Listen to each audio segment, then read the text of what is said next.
komputer. Di yes aja Pak, di oke-kan saja. Nah oke, kita sudah bergabung Alhamdulillah. Dari Jubel, Pak Abdurrahman nama lengkapnya siapa sih Pak Abdurrahman? Pak Fabian, Abu Abdurrahman. Oke, Fabian Abu Abdurrahman, Pak Ahmad Firdaus Nawawi, dan Pak Rudi Setiawan. Selamat malam, Assalamualaikum warahmatullahi wabarakatuh. Waalaikumsalam. Alhamdulillah, pada malam hari ini kita bisa bertemu meskipun lewat Zoom dan disiarkan langsung di Facebook atau di fanpage Indo Saudi. Ini adalah acara rutin yang saya adakan setiap malam, biasanya jam 8 atau jam 9, atau mungkin juga jam 4 sore kalau kita ada tamu dari Indonesia. Dan tema yang kita bahas atau yang kita bincangkan di talk show yang setiap hari kita adakan ini beragam dan bermacam-macam ya. Dan kita hadirkan juga bermacam-macam narasumber atau tamu yang kita hadirkan dari latar belakang yang berbeda-beda. Dan semuanya mengupas terkait dengan kehidupan dan pernak-pernik PMI, warga negara Indonesia yang tinggal di Arab Saudi. Kesempatan malam hari ini, alhamdulillah sudah menyempatkan waktu dan bisa hadir bersama saya, Bapak Fabian, Mbak Ahmad, dan Pak Rudi. Kata pepatah, tak kenal maka tak sayang. Meskipun kita sebagian sudah saling mengenal, tapi kita perlu mengenalkan ya ke netizen dan beberapa penonton yang mungkin menyaksikan di acara live ini, dan nanti akan kita siarkan langsung di YouTube. Saya ingin kenalan dulu nih dari yang teratas dulu, yang posisi sebelah kiri saya di layar saya, dari Pak Fabian, nanti Pak Ahmad, dan Pak Rudi. Saya ingin mengenalkan diri dari nama dan aktivitas atau profesi pekerjaan saat ini di Jubel. Silakan, saya dimulai dari Pak Fabian. Terima kasih Pak Jalal. Assalamualaikum warahmatullahi wabarakatuh. Waalaikumsalam warahmatullahi wabarakatuh. Alhamdulillah. Salatu wassalamu ala Rasulillah.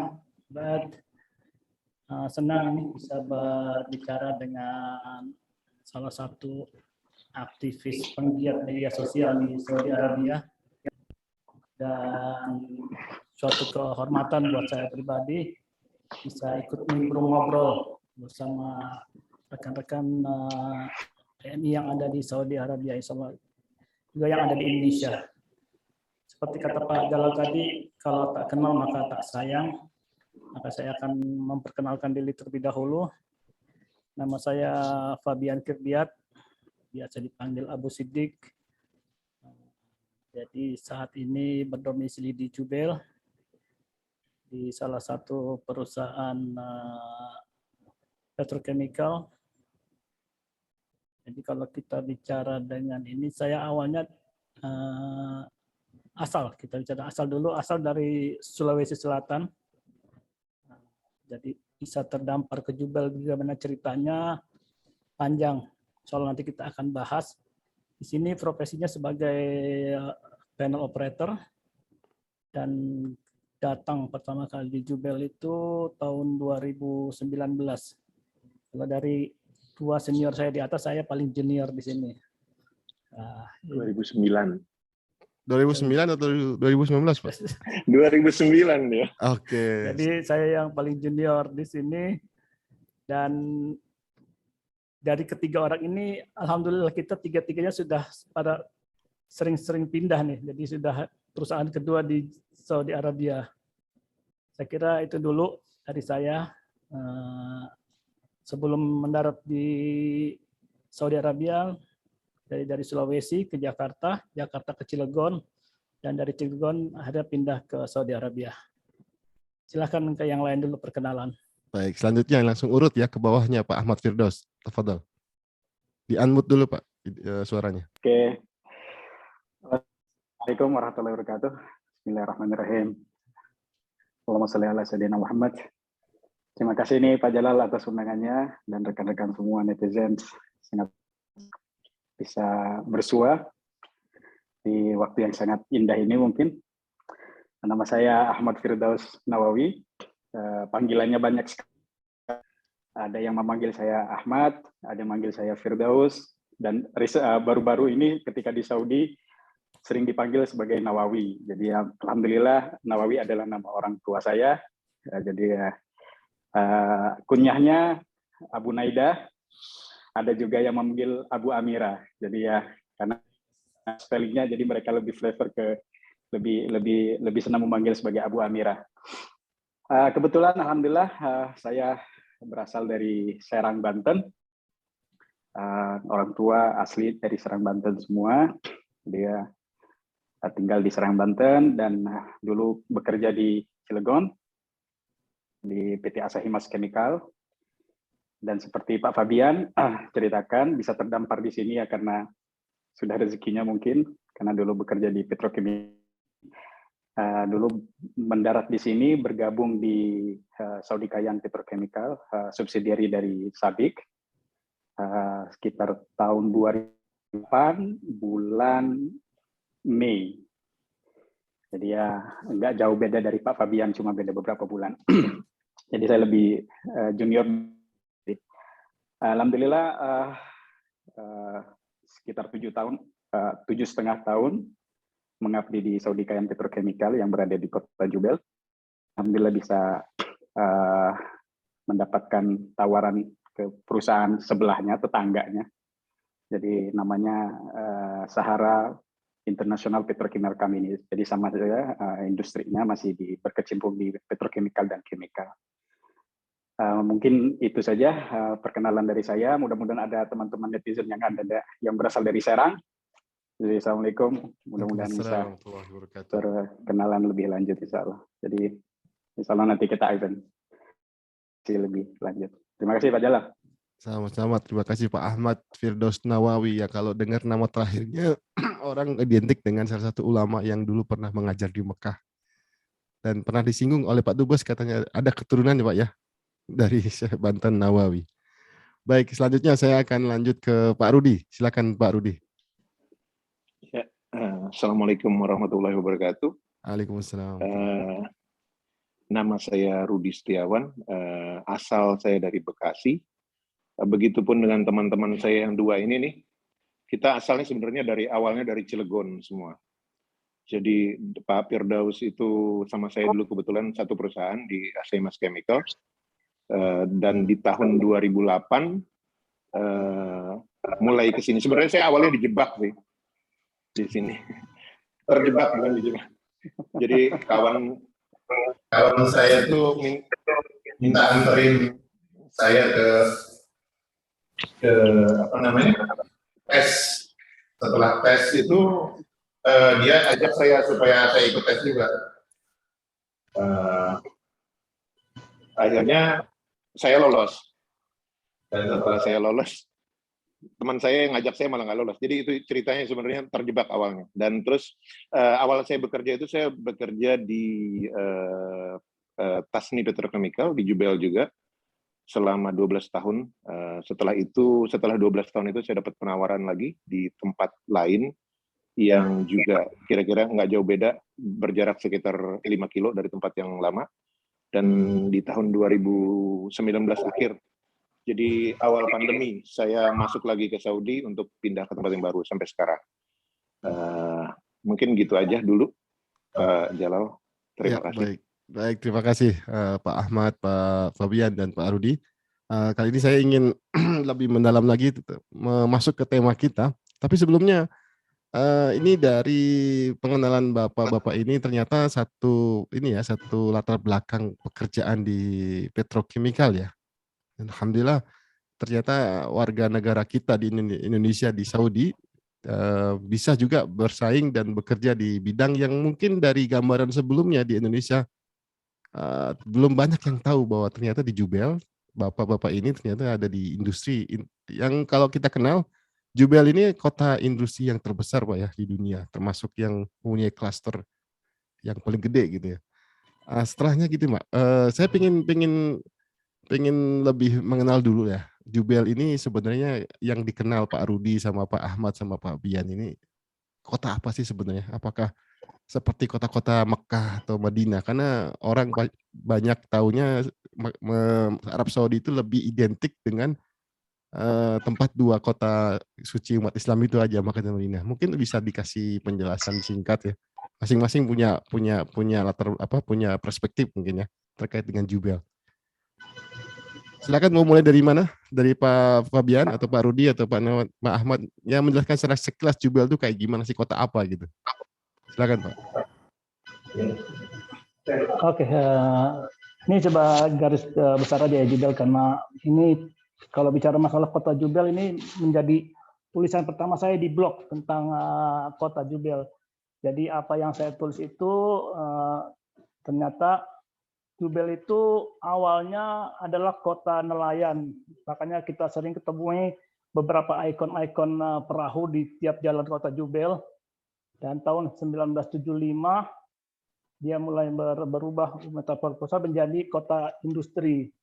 Jadi di Jubel itu terkenal dengan petrochemical company, fertilizer, ada juga pabrik besi, dan yang lebih terkenal adalah pabrik terbesar desalinasi air laut menjadi air tawar yang kita konsumsi, karena kapasitas air laut yang di Suling itu cukup untuk 50% penduduk. Ada masalah koneksi kayaknya nih, Fabian, Pak Fabian. Terputus, videonya ini berhenti. Bisa dilanjutkan mungkin dari Pak Rudi atau Pak Ahmad, bisa nyambungin atau bisa ngelengkapin. Oke, mungkin Silakan Pak Ahmad. untuk menyambung dari penjelasan dari Pak Fabian. Silakan. Jadi Jubel itu pada awalnya ya kota biasa, yang seperti kita ketahui kota-kota seperti biasa di Saudi Arabia lainnya, seperti kota Mekah pada awalnya. Kemudian melalui dekret kerajaan dibentuklah satu commission namanya Jubel dan Yanbu. Jadi ya waktu itu sekitar tahun 1975 dibentuklah Royal Commission untuk Industri. Jadi pada awalnya kota industri Jubel ini diperuntukkan emang untuk upstream atau hilirisasi dari gas processing. Jadi karena waktu itu sudah mulai ditemukan gas oleh atau perusahaan dari Amerika yang berjoint venture sama perusahaan Saudi. Jadi mereka akan menentukan atau ingin lebih lanjut. Nah, jadi ditentukanlah mungkin Jubel dan Yanbu ini sebagai kota industri. Ketika mereka membentuk itu ya sangat masif sekali pembangunannya.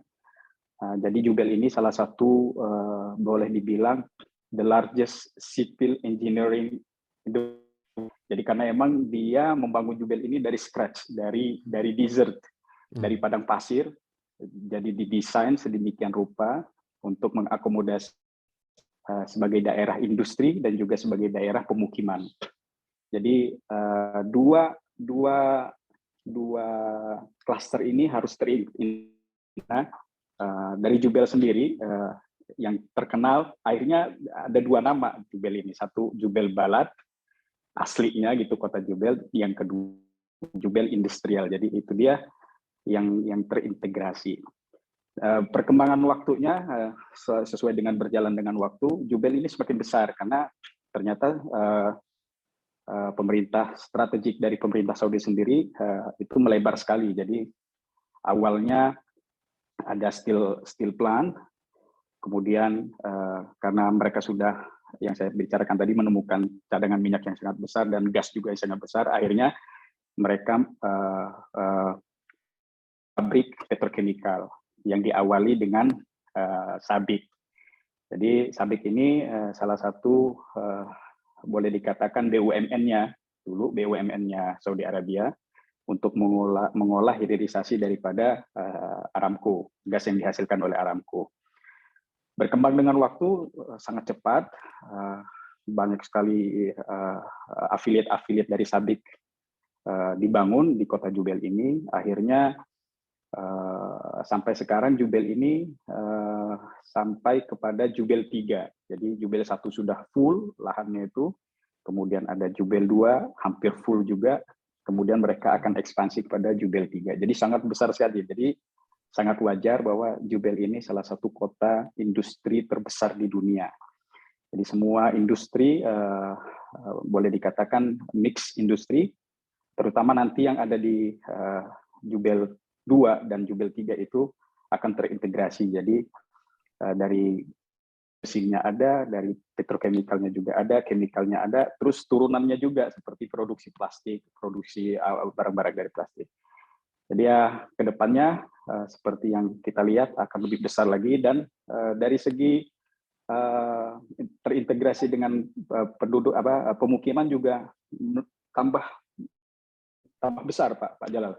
Ya. Jadi yang tadinya cuma sekian hektar, sekarang muncul area-area pemukiman baru karena emang industrinya semakin nambah di sini. Benar. Tahun ada industri baru atau ada pabrik baru yang muncul. Jadi ya sangat terintegrasi sekali, dan terutama ada daerah yang namanya Jalmudah dan sekitarnya itu akan jadi pusat kota termodern mungkin nanti ke depannya. Jadi Sabik pun punya headquarter di sana. Masya Allah. Jadi dan yang kedua, Jubel ini juga terkenal. Jadi yang kedua juga Jubel ini terkenal sebagai kota produksi air untuk Saudi Arabia. Jadi ada penyulingan air dari air laut di-convert untuk air biasa gitu, untuk kebutuhan sehari-hari. Sudah bisa diminum belum, Pak? Bisa diminum tapi ada proses selanjutnya itu. Jadi dia ada raw water, ada sweet water.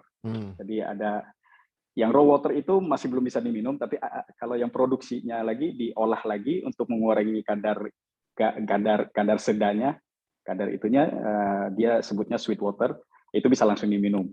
Terutama di daerah yang industrial city. Yang di Jubel Industrial City itu air di sana bisa langsung diminum karena dia diolah lagi sama Royal Commission, dialirkan ke rumah masing-masing itu. Nah, jadi sampai tahun 2019 itu SWCC, nama pabriknya itu, dia mendapatkan dianugerahi World Guinness Book of Record. Wow, jadi jadi emang terbesar di dunia dalam penyulingan air. Jadi itu saya lihat plakatnya di dekat pabriknya itu. Jadi emang luas sekali, kapasitasnya besar sekali yang seperti Pak Fabian bicarakan. Jadi emang juga terkenalnya seperti itu. Pertama petrochemical industry, center of petrochemical industry di sini, pusat kota petrochemical dan juga penyulingan air. Mungkin itu dari saya, mungkin Pak Rudi bisa menambahkan. Masya Allah, Masya Allah. Ini informasi yang mungkin kalau kita cari harus susah payah. Tapi dengan adanya dialog dan talkshow ini, kita dengan mudah dapat informasi dari teman-teman kita yang mukim di sana dan bekerja di Jubel. Nah, ini kan kita tahu sendiri Pak, di Jubel ini memang terus berkembang sebagaimana kota-kota lain yang ada di Arab Saudi. Ini artinya menambah kesempatan ya, akan membuka kesempatan bekerja bagi warga Saudi dan juga umum untuk dunia. Nah, ini kira-kira kalau untuk konteksnya untuk warga kita Pak Indonesia, kira-kira ada kemungkinan Pak kesempatan bekerja bagi warga kita di Jubel, dan apakah hanya di sektor industri yang sekarang Bapak geluti ya Pak Rudi, Pak Fabian, dan Pak Ahmad? Di sektor lain selain petrochemical ya, selain itu apakah mungkin ada Pak kesempatan bagi warga kita? Silakan Pak, mungkin dari Pak Rudi atau Pak Fabian. Oke, terima kasih. Suara saya terdengar ya? Jelas Pak. Oke, makasih. Iya, saya tadi sebenarnya mau nambahin, cuman kayaknya sudah dihabiskan sama Pak Firdaus. Karena lengkap sekali. Cukup. Lengkap sekali. Ya, cukup sama itu. Untuk kesempatan jelas Pak Jalal, karena ya seperti yang tadi dibilang sama Pak Ahmad Firdaus, industri baru banyak ya. Sekarang ini banyak baru dimulai. Otomatis. Dan dari yang tadi pertanyaan kata Pak Jalal tadi bilang, apakah industrinya sama atau hanya petrochemical saja yang berkembang? Tentu saja tidak. Karena dengan konstruksi pabrik-pabrik baru ya, terutama misalnya petrochemical baru yang contoh deh, saya mau sebutkan, di tempat saya bekerja sekarang lagi ada expansion untuk 5 plant. Jadi ada expansion baru di tempat di Jubel 2 tadi yang dibilang sama Pak Firdaus. Tempatnya agak jauh dari tempat yang saya sekarang bekerja. Dia mau dibangun 5 plant. Mulai tahun ini sudah mulai peletakan batu pertama. Dan tentu saja demand-nya itu nggak hanya di bidang ini. Jadi kan nanti kan otomatis dia saling interkoneksi ya. Jadi ada kebutuhan juga di konstruksi, ada kebutuhan juga nanti di support industrinya, manpower supply atau yang lain-lainnya lah. Jadi otomatis tentu lebih banyak nanti kebutuhan-kebutuhan itu. Dan untuk warga negara Indonesia, teman-teman kita yang sedang berada di Indonesia, mungkin kalau mau tahu kabarnya ya banyak melihat di informasi di website dan koran untuk lowongan-lowongan tersebut. Mungkin itu ya. Secara umum Pak, kira-kira selain sektor industri Pak, ada nggak di luar industri lapangan yang bisa terbuka dengan adanya perkembangan yang ada di Jubel sampai saat ini? Iya, itu sih kebanyakan ya itu dari support industrinya itu Pak Jalal. Mungkin kalau di Indonesia itu banyak welder, banyak yang bekerja di bagian konstruksi ya untuk di EPC, untuk pembangunan pabrik, mereka bisa coba apply nanti mungkin. Dan informasi biasanya berada di website atau di koran-koran biasanya. Karena kita juga dulu awal-awal pertamanya lewat koran sih. Oh iya. Iya, kita dulu awalnya lewat koran sih. Gitu. Tapi saya dengar ini teman-teman seperti di industri telco atau telekomunikasi itu rata-rata informasi loker Pak ya. Itu lebih didominasi oleh kalangan internal. Setelah internal diserahkan atau dibagikan ke rekan atau ke sanak saudara terdekat, baru muncul keluar. Mungkin Pak Bian bisa mau berbagi. Bagaimana sih sebenarnya peluang kerja kalau kita cari-cari loker gitu di industri Jubel? Silakan Pak. Di-unmute dulu Pak mikrofonnya. Oke, jadi kalau lihat dari historicalnya 2008-2009 itu warga negara Indonesia yang masuk itu kebanyakan di sektor manufacturing atau industrial yang memang menjadi primadona di Jubel. Tapi di 2019-2020 itu banyak kita kedatangan warga Indonesia justru dari sektor support industry. Jadi dari orang-orang yang welder, background-nya piping, jadi still lebih banyak. Jadi yang sebelumnya Indonesia itu seperti tidak terlihat untuk pekerja-pekerja di sektor besi atau support industri itu di 2019 itu fenomenanya mulai berpindah gitu. Yang tadinya kalau Indonesia itu mereka tahunya cuma Jawa, dari manpower Indonesia dari itu asalnya Jawa, sekarang agak berpindah ke Sumatera. Jadi teman-teman kita yang datang yang akhir-akhir ini generasi tahun 2019-2020 itu dia banyak dari Sumatera. Jadi ya itu pentingnya kita memberikan informasi karena orang sini mungkin tahunya Indonesia itu ya Jawa, hanya jasa petrokimia itu hanya dari source-nya dari Jawa, padahal kita punya daerah industri bukan cuma di Jawa ya, ada di Sumatera juga ada. Jadi seperti itu. Contoh aja sekarang kita di sini membangun petrochemical untuk kelapa sawit seperti yang saya ikuti. Ternyata yang diambil manpower-nya itu dari Malaysia. Bahkan kalau saya pribadi itu melihatnya kan sebetulnya Indonesia itu pabrik terbesar untuk produksi kelapa sawit dan turunannya. Tapi yang mereka dapatkan justru Malaysia. Setelah saya tanya, emangnya ada kelapa sawit di Indonesia? Saya bilang, jadi itu saya informasi nggak tahu Pak. Dia tahunya bahwa pabrik terbesar kelapa sawit itu ada di Malaysia. Karena kan kalau secara ini Malaysia memang menguasai pasar CPO dari situ.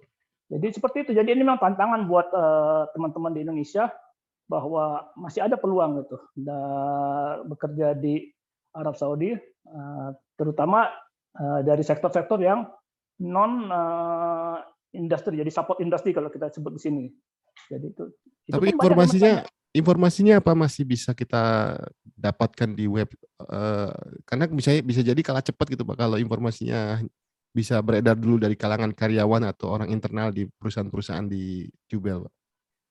Kalau informasi Pak, kalau dulu mungkin kita masih sebatas surat kabar ya. Tapi sekarang kan banyak platform media yang emang berbasis skill pekerjaan.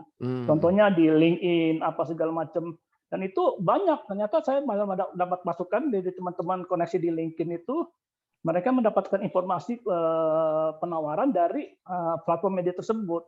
Makanya saya bilang biasanya ke teman-teman yang ada di Indonesia, saya sarankan lebih dalam lah, manfaatkan kesempatan di dunia maya itu untuk lebih mencari tahu gitu. Jadi nggak selamanya benar bahwa itu hanya internal dari pekerjaan di luar negeri, kita share internal. Karena sekarang Jadi bukan hanya di platform itu, jadi di Facebook pun banyak berseliweran peluang-peluang kerja gitu.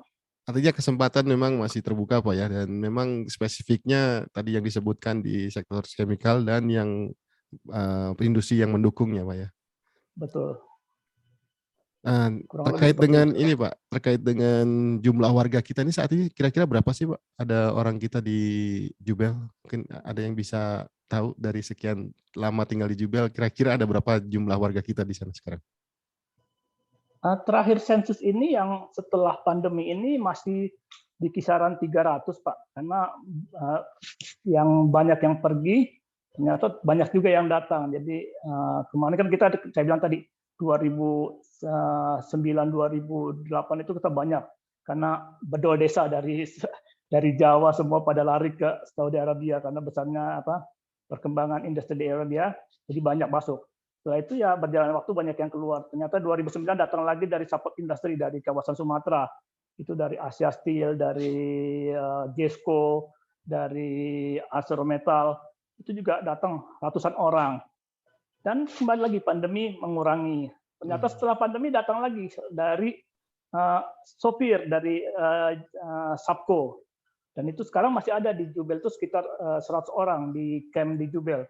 Itu sekarang mereka di antar jemput anak sekolah yang langsung di bawah Subco. Jadi seperti itu fenomenanya Pak. Dari sisi ini Pak, dari sisi keamanan kenyamanan bekerja Pak, kita juga pernah mendengar ada beberapa kasus ya di Jubel. Bagaimana Pak hubungan antara pekerja dengan industri pada umumnya, mungkin di sektor lain Pak, bukan hanya di chemical. Silakan siapa yang mau bisa membantu menjawab. Oke, terus silakan. Pak Ahmad Firdaus, tafadhol. Ya mungkin kalau masalah hubungan pekerja dan pemberi kerja mungkin di mana-mana mungkin sama ya, artinya bagaimana kita melihat kontrak kerjanya sendiri gitu kan, dan juga dari satu perusahaan ke satu perusahaan, dari jenis perusahaan yang lain juga berbeda gitu. Sepertinya emang ada yang bermasalah karena emang mungkin jenis industrinya seperti masif atau apa dan memerlukan banyak orang, dan akhirnya ya mungkin mismanagement atau apa gitu, dan tidak dipungkiri itu terjadi. Tapi sedikit sekali sih Pak, karena di sini kan konsepnya industri ya, artinya bukan home industry gitu. Jadi rata-rata di sini medium kategorinya medium ke atas gitu. Jadi ya sangat manajemennya sangat bagus sekali. Ya terutama di petrochemical ya, karena emang itu sudah multinasional industri ya, sangat mereka yang bekerja pun multi kebangsaan etnis, gitu. Jadi bukan hanya Indonesia. Benar. Nah, emang tidak dipungkiri kadang-kadang ada perusahaan-perusahaan atau yang kecil-kecil sebagai pendukung, misalkan third party, dia misalkan supply manpower. Kadang kan ada satu ya, misalkan sebagai contoh ada satu perusahaan service atau support industry. Mereka kan kadang-kadang memerlukan supply manpower. Nah, itu biasanya dari perusahaan-perusahaan kecil. Nah, ini yang kadang-kadang bermasalah karena dia sistem kontrak kerjanya tidak jelas, karena dia tidak ada yang sangat firm sekali kontrak kerjanya. Jadi ya hal-hal seperti ini yang kadang-kadang menjadi masalah gitu. Jadi karena emang kontrak kerjanya tidak jelas dari awal. Ini semacam perusahaan outsourcing di Indonesia Pak ya? Iya, seperti bergerak outsourcing di Indonesia. Karena di sini juga sudah mulai konsep outsourcing itu ada gitu. Jadi kalau teman-teman nanti mendapatkan tawaran pekerjaan yang dia bukan direct hire atau ya yang seperti Bapak bilang, itu harus diperhatikan kontrak kerjanya, karena kalau sudah datang ke sini akan susah gitu. Pak Fabian sering tuh membantu teman-teman yang mempunyai masalah dengan kontrak kerjanya. Ternyata ketika datang ke sini kontrak kerjanya tidak sesuai dengan yang dulu dijanjikan di Indonesia atau dulu ditandatangani di Indonesia. Ternyata pas nyampe di sini kontrak kerjanya berubah gitu. Nah, itu yang sering menjadi masalah gitu, Pak. Dan yang kedua mungkin syarikah-syarikah, karena di sini juga ada Pak ya syarikah-syarikah kayak restoran gitu kan. Banyak juga teman-teman kita yang bekerja di restoran di sini di Jubail. Itu juga kadang-kadang harus diperhatikan gitu, karena mereka tidak terlalu ya artinya mereka mungkin kontrak kerjanya kontrak kerja biasa, hubungan antara pekerja dan pemberi kerja, jadi tidak ada kekuatan sama sekali gitu. Artinya ya bagaimana si pemberi kerjanya aja, hampir sama seperti pekerja teman-teman kita yang bekerja di domestik gitu, di rumah-rumah gitu. Seperti itu Pak Jalal. Jadi emang tantangannya untuk teman-teman ya ketika mendapat tawaran pekerjaan, mungkin kontrak kerjanya itu sangat wah menarik kali ya, sangat menarik gitu. Jadi karena nilainya menarik, jadi sesuatu yang utama malah tidak terlihat gitu Pak. Ya, padahal itu bukan perusahaan utamanya Pak ya. Iya, bukan perusahaan utamanya. Jadi ya seperti itu Pak. Jadi emang ada tidak dipungkiri ada sesuatu yang terjadi, dan Pak Fabian mungkin punya banyak pengalaman membantu teman-teman Parudi. Iya, dan Pak Rudi juga sama membantu teman-teman dalam menyelesaikan masalah. Mungkin Pak Rudi ada tambahan? Boleh Pak, cerita Pak pengalaman masalah yang dihadapi, tantangan lah. Kalau kita bilang masalah takutnya nggak ada selesainya. Tapi kalau ada tantangan mungkin akan terpacu untuk menyelesaikan. Terkait dengan tantangan warga negara Indonesia yang bekerja di Jubail, kira-kira apa Pak pengalaman yang pernah dialami Pak? Silakan Pak Fabian atau Pak Rudi. Oke Pak, saya coba ini. Betul kata Pak Jalal, jadi hidup itu emang nggak seindah apa yang kita impikan, tapi juga tak sengeri apa yang kita takutkan gitu Pak ya.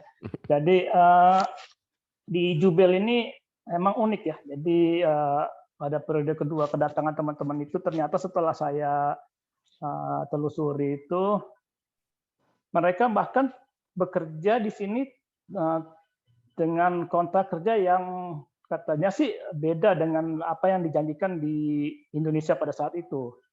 Setelah ditanyakan, saya bilang kok bisa?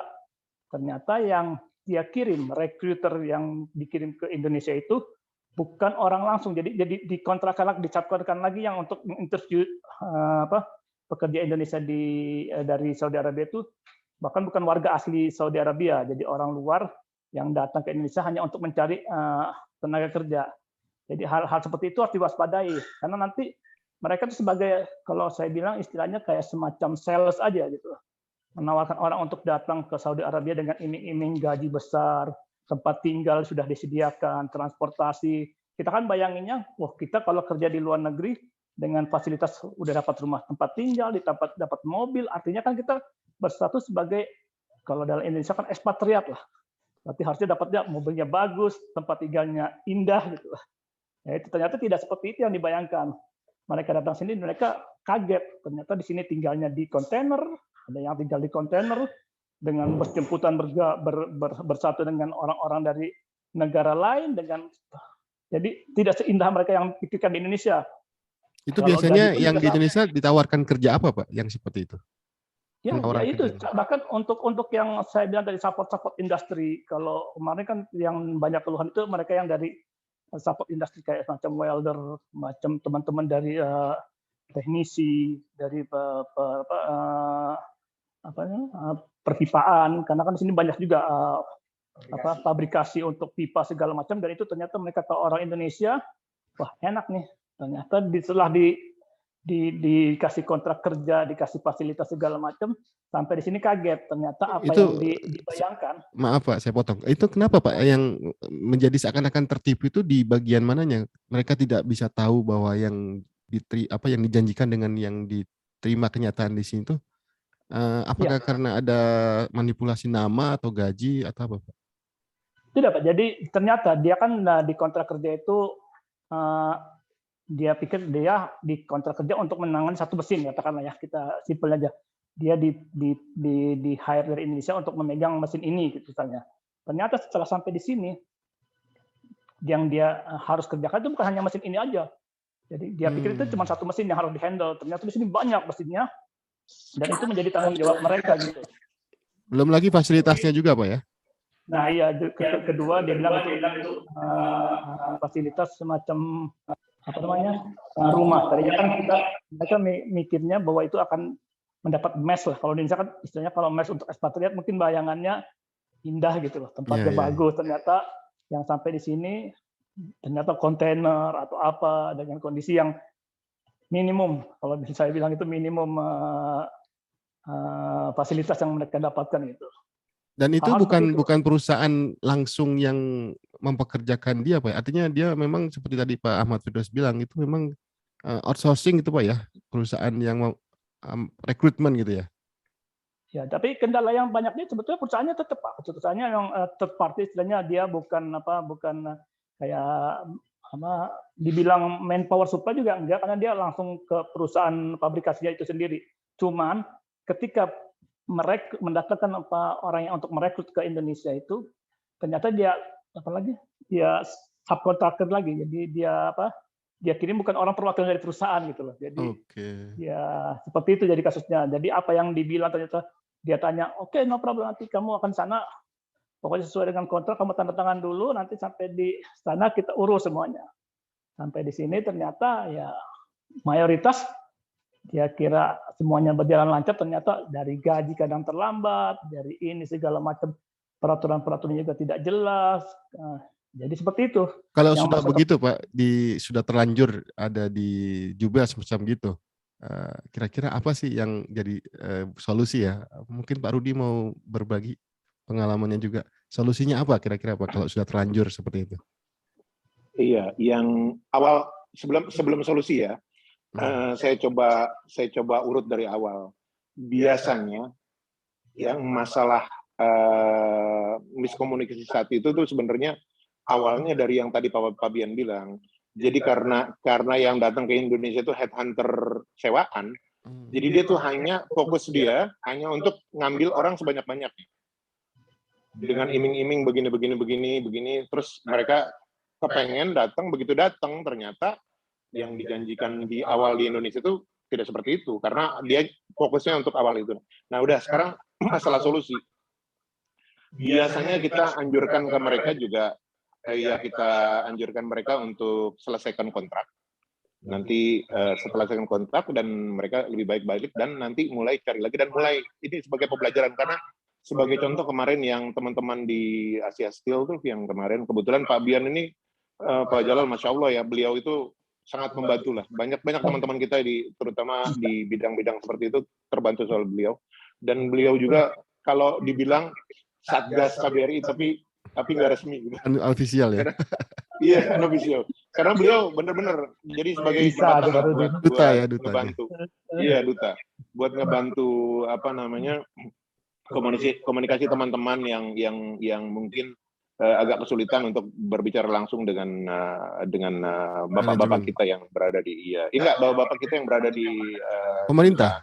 Oh iya, pemerintah ya di KBRI ya. Kemarin juga sempat pada saat di sekitar lebih dari 20-an orang ya. Mereka akhirnya berhasil dipulangkan karena mereka sampai terlunta-lunta Pak Jangan kebetulan sampai ikamahnya sampai sudah expired dan mereka sampai di istilahnya dari mesnya mereka sampai dikeluarkan gitu ya karena ada sedikit masalah kesalahpahaman dan segalanya ya gitulah. Mungkin solusinya gitu aja dari kita ngasih saran buat mereka ke depannya agar lebih hati-hati masalah itu. Dan kontrak kerja harus benar karena kan sebelum kita berangkat itu kita dikasih kontrak kerja dan itu harus kita review baik-baik karena emang terlihat ini ya dan kita harus megang kopinya sebelum berangkat. Dan mereka ini rata-rata yang begitu kita tanya begitu sampai sini mana kopinya, nggak punya mereka.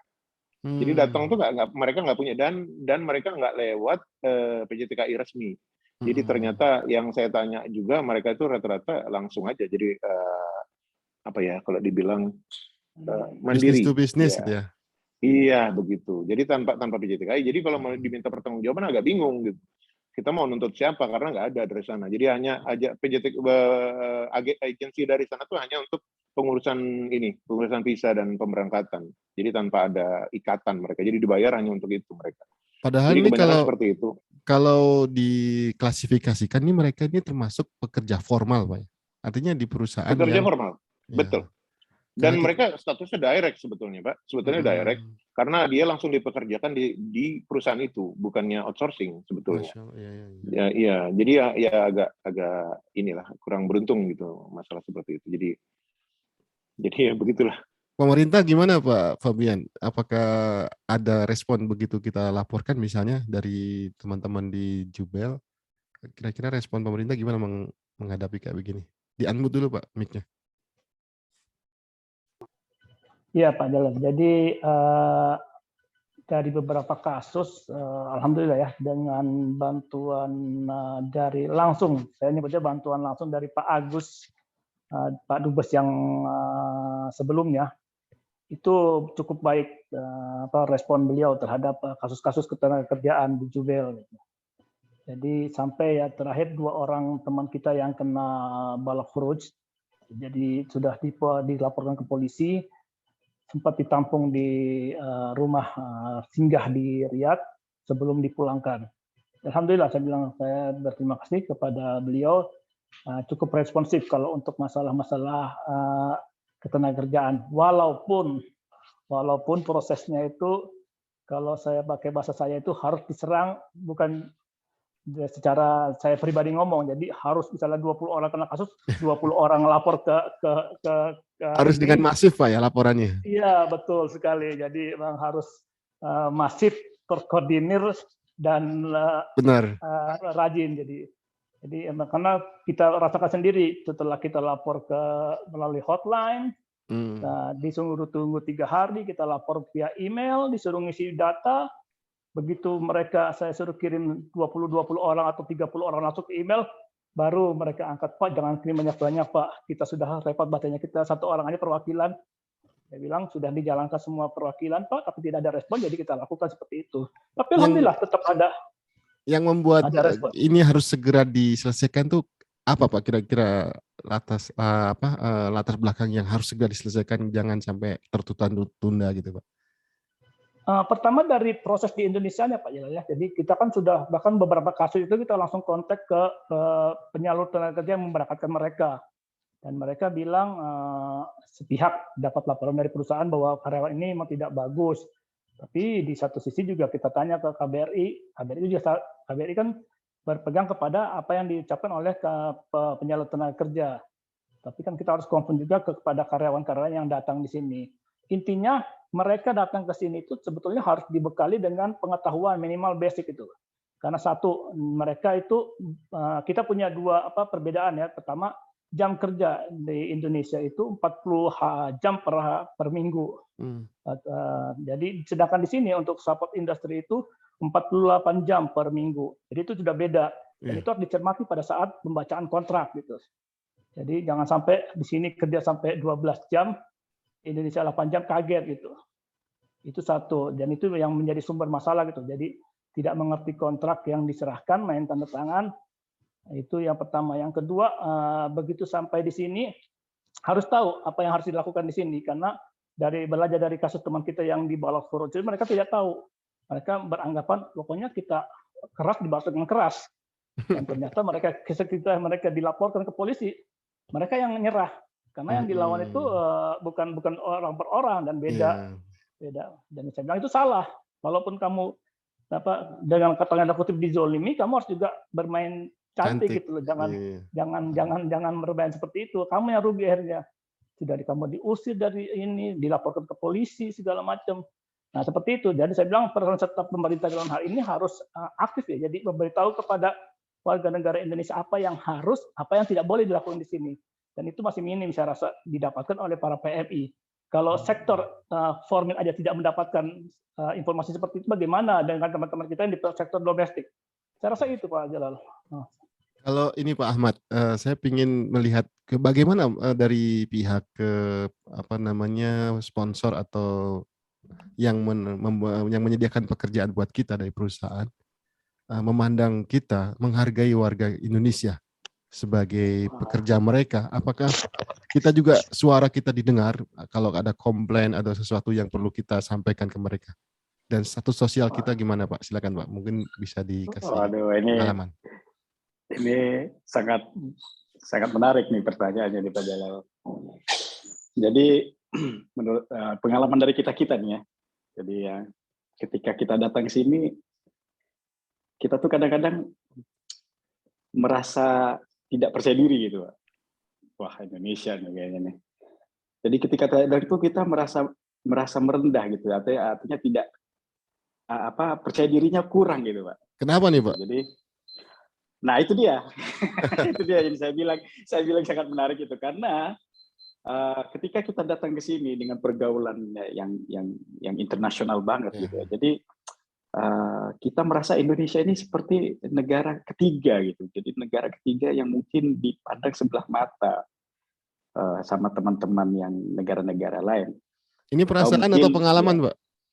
Ini pengalaman Pak. Okay. Jadi pengalaman. Jadi sebagai contoh gini ya, artinya kadang-kadang kita merasa oh kita ini dari Indonesia gitu. Jadi negara kita ini negara ketiga gitu. Jadi kita sendiri sudah merasa tidak bisa menyesuaikan dengan mereka ketika pertama kali datang gitu. Tapi dengan berjalannya waktu kita tahu bahwa oh ternyata kita punya posisi yang upper hand, kita punya posisi yang lebih bagus dari mereka gitu. Jadi dari sejak wajar lah Pak ya, artinya kita baru pertama kali keluar, kita perlu adaptasi Pak ya. Iya, baru tahu dunia luar seperti itu.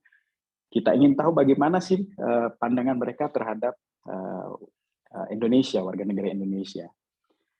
Dengan berjalannya waktu kita tunjukkan bahwa oh orang Indonesia seperti ini loh. Ternyata kita lebih skillful dari yang lain gitu. Jadi kita underestimate sebenarnya, kita underestimate kita sendiri. Ada yang kurang percaya diri Pak ya di awal Pak ya. Itu dia. Jadi ada yang kurang percaya diri di awal.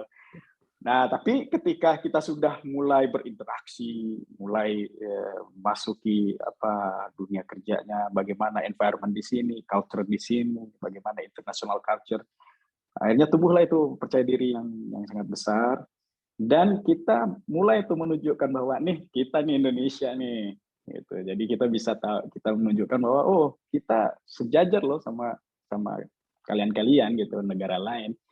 Kita masih sejajar, masih sama satu, masih bisa mengimbangi skillnya teman-teman orang dari Europe, dari Amerika, dari Far Asia, Jepang. Dari skill kerja Pak ya? Iya, ada skill juga dan juga kelebihan dari Indonesia yang bisa kita jual, Pak, yang bisa kita jual ke Indonesia bahwa kita itu orangnya ramah-ramah, kita itu orangnya kooperatif. Dan yang satu, kita tidak pernah nolak pekerjaan. Masya Allah. jadi apa aja bisa. Itu apa aja bisa. Nah, jadi itu yang bisa menjadi nilai jual kita. Jadi Indonesia, teman-teman Indonesia, setelah sekian gelombang, sekian banyak orang yang datang, itu yang terkenal Pak. Ini itu terbentuk image yang terbentuk sekian dari behaviornya atau teman-teman yang sudah lakukan. Jadi Indonesia itu orangnya humble, orangnya supportive banget, dan orangnya multitasking, dan orangnya multi skill. Multi talent juga. Multi talent. Nah, jadi alhamdulillah Pak. Jadi karena ya terus terang saya berkecimpung di itu. Jadi ya kita alhamdulillah nama Indonesia semakin hari semakin bagus, dari tahun ke tahun semakin bagus. Oh, Indonesia punya loh orang skill instrumentation yang sangat complicated. Indonesia punya loh skill ini, Indonesia punya loh. Jadi yang dulunya yang sempat saya ceritakan, yang dulunya bahwa mereka itu tidak tahu bahwa Indonesia itu hanya berkecimpung di domestik atau non formal. Yeah.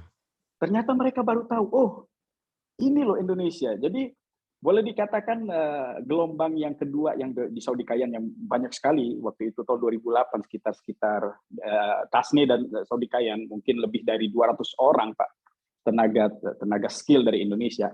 Dari mulai situ Pak terkenal. Jadi terus terang aja di Jubel ini sudah mulai tuh Indonesia. Kadang-kadang mereka mencari, kita pengen spesifik dari Indonesia. Karena kita tahu mereka punya skill ini. Jadi alhamdulillah Pak, dengan bantuan teman-teman semua yang sudah bekerja sangat baik sekali, sedikit demi sedikit kita bisa merubah citra Indonesia gitu. Jadi sekarang ini yang di Jubel sudah mulai gitu, bahwa mereka tahu Indonesia number one sekarang. Jadi artinya kita bisa menjual sesuatu, menjual sesuatu skillful, bukan hanya domestik. Jadi ini berkat dari teman-teman profesional teman-teman profesional yang bekerja. Jadi image-nya itu sudah mulai berkembang gitu. Jadi kadang-kadang ada rekrutmen itu dari pabrik-pabrik di sini yang sengaja emang mereka terbang ke Indonesia untuk nyari engineer Indonesia, nyari profesional Indonesia. Jadi alhamdulillah Pak Jalal. Jadi image-nya sudah mulai terbentuk Indonesia, dan kita akan terus membentuk image yang bagus tentang Indonesia, dan mudah-mudahan di waktu yang akan datang, insya Allah nih Jubel akan semakin besar dan semakin besar. Dan kita semakin banyak Pak.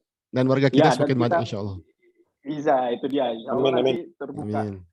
Biasanya seperti itu Pak Jalal. Ketika ada satu proyek baru, itu banyak sekali dari Indonesia. Karena emang ada satu yang sangat terkenal juga dari Indonesia ini Pak. Indonesia ini terkenal dengan supply fabrikatornya Pak. Jadi teman-teman fabrikator, welder, pipe fitter, yang bekerja di fabrikasi itu sangat terkenal sekali Pak. Ya, ahli-ahli Pak ya. Iya, ahli-ahli. Karena itu yang saya bilang Pak, Indonesia itu multitasking, tidak pernah menolak pekerjaan apapun, asal itu sesuai dengan koridornya ya. Jadi alhamdulillah Pak, untuk sampai saat ini, dan kita berusaha semaksimal mungkin untuk terus mengangkat nama Indonesia, dan bisa juga nih Pak Rudi memberikan satu contoh mungkin di lingkup pekerjaan beliau juga. Tapi secara general itulah Pak image daripada teman-temannya Indonesia di mata perusahaan-perusahaan di sini. Jadi alhamdulillah kita sudah mulai terkenal dengan hal-hal yang skillful dengan tenaga profesionalnya seperti itu Pak. Mungkin Pak Rudi bisa nambahin Pak Rudi mungkin. Saya cuma ingin nanya nih ke Pak Rudi, apa sih Pak yang menjadi daya tarik kita warga negara kita kerja ke Jubel khususnya? Apakah gajinya, fasilitas, atau kan dari Mekah jauh juga ya? Kita perlu perjalanan lama juga ke Mekah. Iya. Apa Pak yang daya tariknya? Dari tarik sebenarnya sih Mekah itu nggak jauh lah Pak. Karena emang waktu saya ke sini juga dan teman-teman lainnya ya, rata-rata gitu. Begitu ditanya pas saat kita interview itu yang kita jawab pasti itu.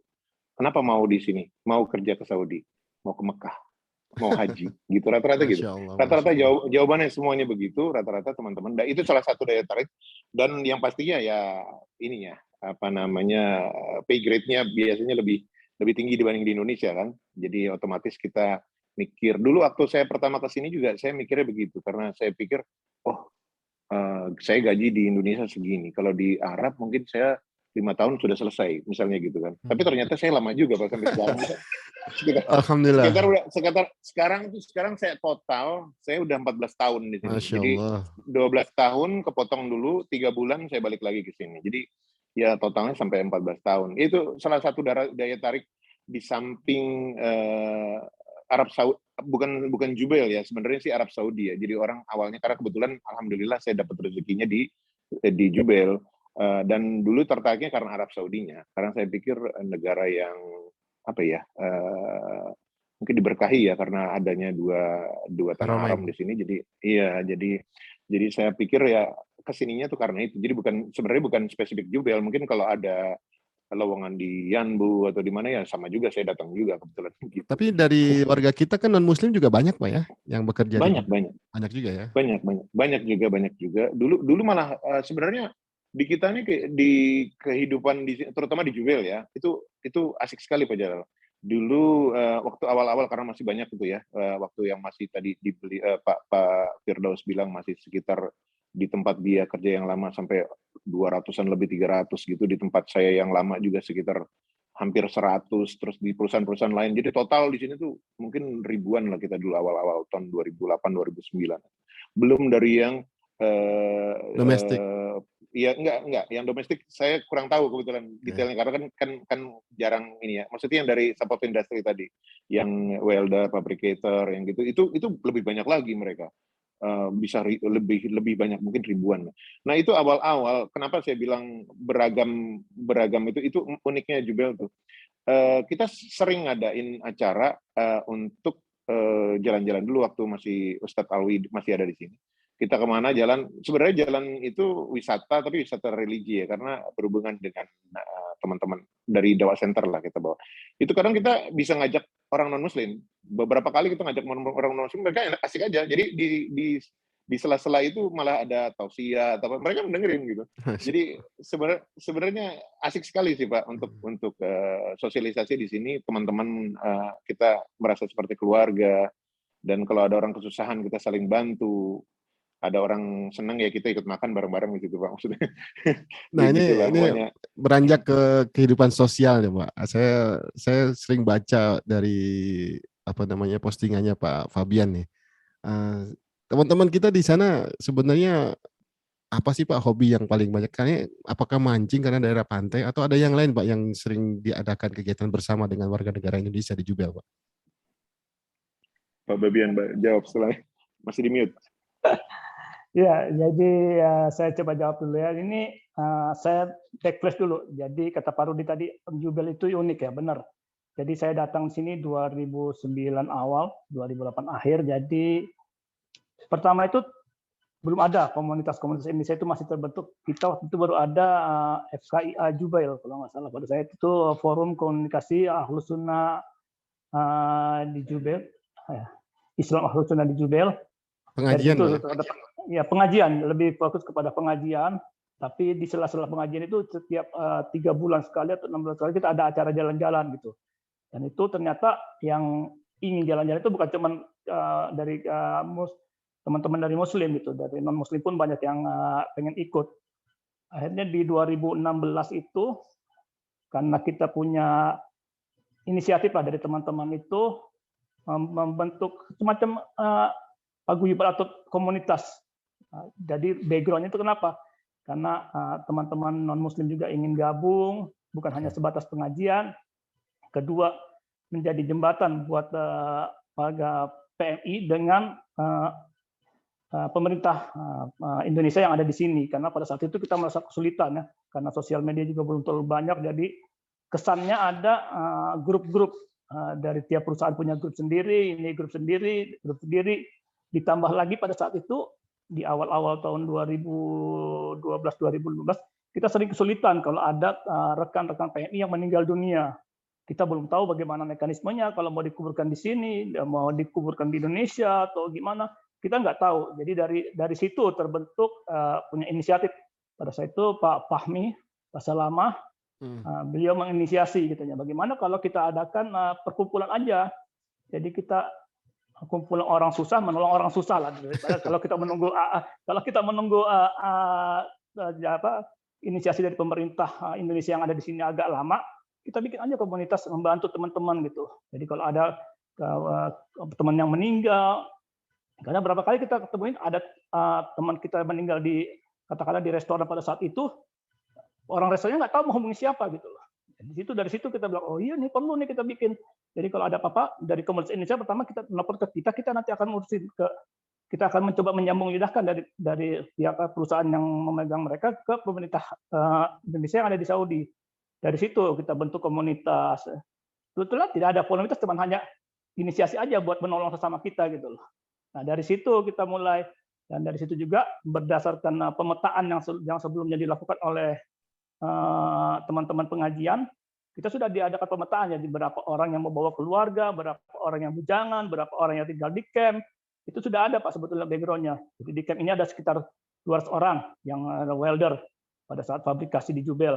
Dari Toyota, bekerja di teknisi di Toyota, jadi ada berapa orang yang kerja di rumah sakit, ada berapa orang. Kita punya pemetaannya pada saat itu, dan itu dimulai dari zamannya Pak Nurudin. Beliau itu salah satu masalah penggerak kegiatan-kegiatan ada di Jubel. Nah dari situ, jadi kalau beberapa pertanyaan yang masuk ke media sosial saya, apalagi yang hubungannya dengan pencari pekerjaan, biasanya saya tanya apa motivasinya Pak kerja di Jubel, kan Jubel itu kota industri, kalau kata trennya sekarang kayak tempat buang anak gitu. Orang nggak ada yang tahu pada saat itu.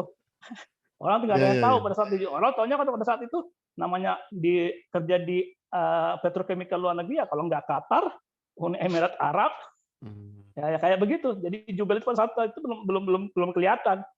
Nah dari situ mereka rata-rata kata Pak Rudi bilang, kalau pinjam bahasanya Pak Firdaus itu motivasinya 3M. Mekah, Madinah, dan Money. Masya Allah. Nah, jadi dari situ ternyata ada satu lagi poin Pak. Setelah saya baca blog beberapa, ternyata komunitas di Indonesia itu ada banyak dan kompak. Nah, itu jadi salah satu daya tarik.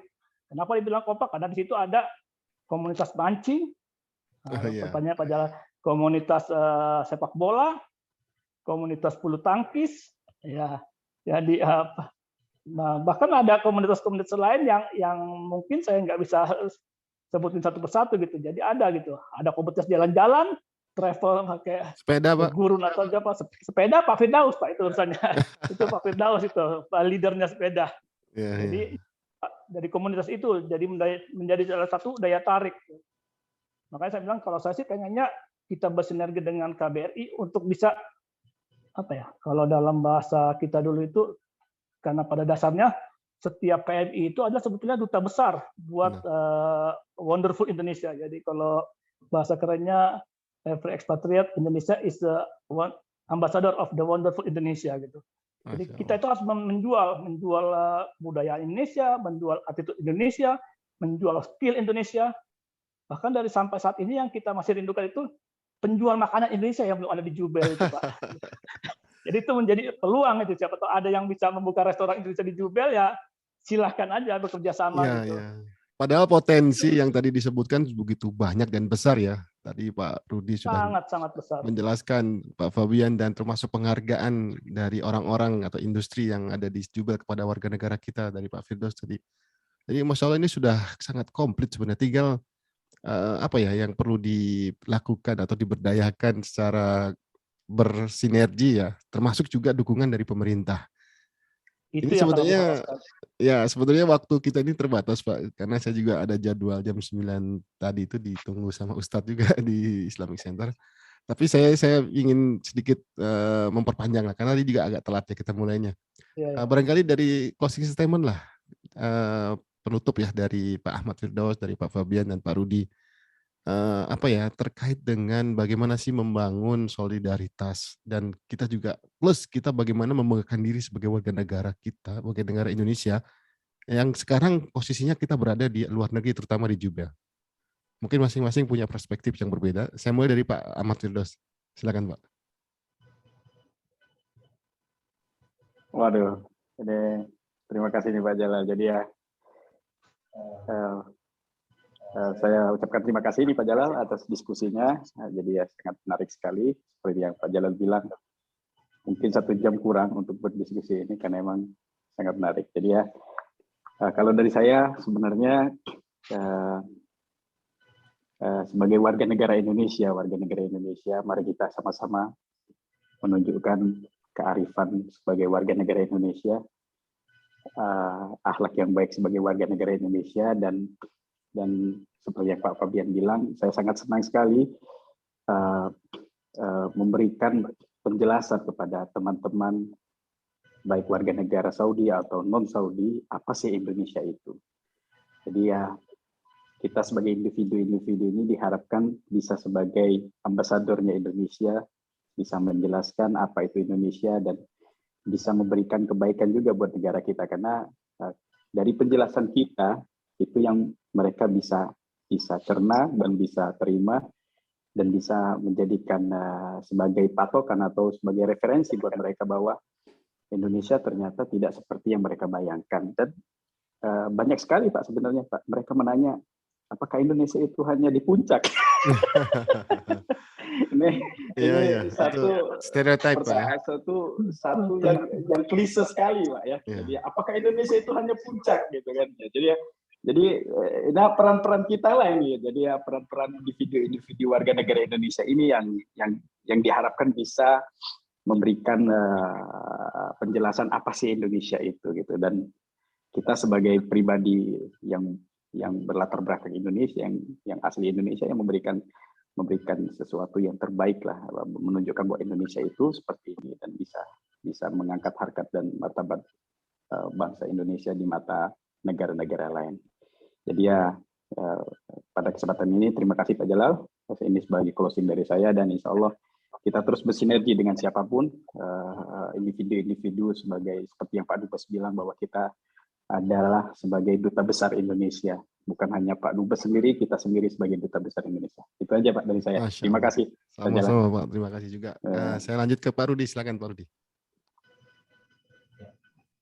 Iya, terima kasih. Iya, maaf, mantul ya sore. Maaf. Enggak. Iya, masih mantul. Oke, now oke. Ya, ini Pak Jalal, maksud saya kita sebenarnya dari awal teman-teman tuh sudah saling mungkin saling tahu satu sama lain lah ya. Jadi kita karena banyak kan tuh seniornya awal datang itu bareng sama. Waktunya tuh hampir bersamaan, mungkin beda 1, 2, 3 bulan gitu ya. Ya untuk jaga kekompakan sebenarnya sih awalnya kita nyontohin aja ya. Jadi dengan adanya kalau ada kegiatan apa kita tuh selalu dukung apa yang misalnya ada usulan dari teman-teman yang baru datang. Gimana Pak kalau kita bikin gini, ayo kita inilah support aja buat mereka. Jadi otomatis karena ngelihat semua yang orang-orang lama, saya bukan bilang saya orang lama, maksudnya teman-teman yang lain datang gitu ya Pak, mendukung semua, ya otomatis jadi itu salah satu sebenarnya untuk memotivasi mereka supaya kita tuh lebih kompak. Jadi kalau ada acara apa-apa ya alhamdulillah lebih kompak. Dan bahkan di tahun sebelum pandemi ya tahun 2019 18 kalau nggak salah kita sempat ngadain acara National Heritage itu yang diadain sama Royal Commission. Kita buka stand di sana, kita bikin stand dari Indonesia dan dibantu sama kedutaan sama KBRI dengan disuplai alat-alat musik gamelan dan apa sih namanya itu angklung dan iya pakaian adat juga betul. Dan antusiasmenya Masya Allah Pak Jalal. Setiap hari stand yang paling penuh stand kita, dan itu juga dibantu alhamdulillah yang pada punya keluarga di sini ya, yang pada istilahnya bawa keluarga, punya anak-anak di sini, itu anak-anaknya diberdayakan untuk membawakan tarian-tarian khas Indonesia. Terus kita juga memberitahu mereka bahwa oh nih Indonesia tuh kayak gini, kita buka kita kasih video slideshow keindahan negara Indonesia gitu. Jadi banyak sekali yang nanya, dan ya alhamdulillah. Jadi kita juga yang tadi dibilang sama Pak Firdaus dan Pak Bian, kita tuh sebagai duta besar benar sekali gitu. Jadi kita mempromosikannya dengan segala macam, sampai Indomie aja kita promosiin di sana gitu loh Pak Jalal ya. Ini yang perlu Pak ya ditumbuh kembangkan lagi nih Pak ya, semangat itu. Iya betul dan kita pengennya tetap kayak begitu insya Allah sampai ke depannya. Jadi kita tetap kompak selalu di sini, buat contoh juga buat yang baru-baru datang, biar mereka juga ngikut lah ke kita gitu loh. Terima kasih Pak Rudi. Saya lanjut ke Pak Fabian. Tafadhol Pak Fabian. Ya, terima kasih Pak Jalal. Pertama-tama terima kasih atas kesempatannya tadi Pak Jalal, ini sangat bagus sekali nih komunikasi seperti ini yang saya harapkan juga terjadi bukan dengan sesama PMI juga, tapi juga dengan perwakilan Indonesia yang ada di Saudi Arabia. Itu poin pertama. Menurut saya concern saya pertama itu.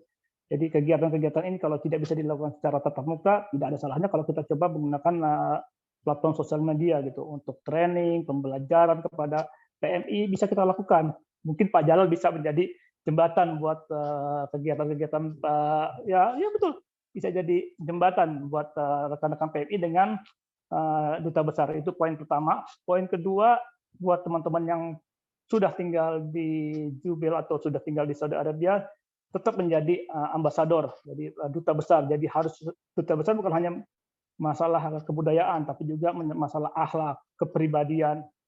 Karena poin itu yang menjadi nilai plus buat Indonesia di mata perusahaan-perusahaan yang ada di Saudi Arabia. Jadi itu yang poin kedua. Dan poin ketiga buat teman-teman yang ingin bekerja di luar negeri, terutama di Saudi Arabia, jangan takut untuk mencoba. Pertama, siapkan skill, dan yang lebih utama bahasa dan mental. Jadi itu, jangan takut untuk mencoba dan terus berusaha untuk mencari melalui platform-platform media sudah ada gitu. Banyak sekali kesempatan gitu yang masih terbuka buat teman-teman yang ada di Indonesia. Jadi 3 poin itu aja. Sekali lagi saya bilang terima kasih. Assalamualaikum warahmatullahi wabarakatuh. Waalaikumsalam warahmatullahi wabarakatuh. Masya Allah. Saya sebenarnya masih ingin manjangin nih Pak waktunya, tapi karena kita punya aktivitas lain dan kita juga sudah larut, ini jam 9 lebih.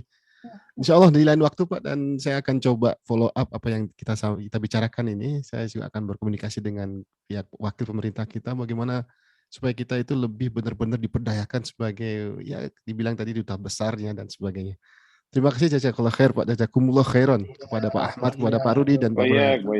Insya Allah kita bertemu di lain waktu. Akhirul kalam, saya ucapkan alhamdulillahirabbil alamin, dan assalamualaikum warahmatullahi wabarakatuh. Waalaikumsalam warahmatullahi wabarakatuh. Terima kasih.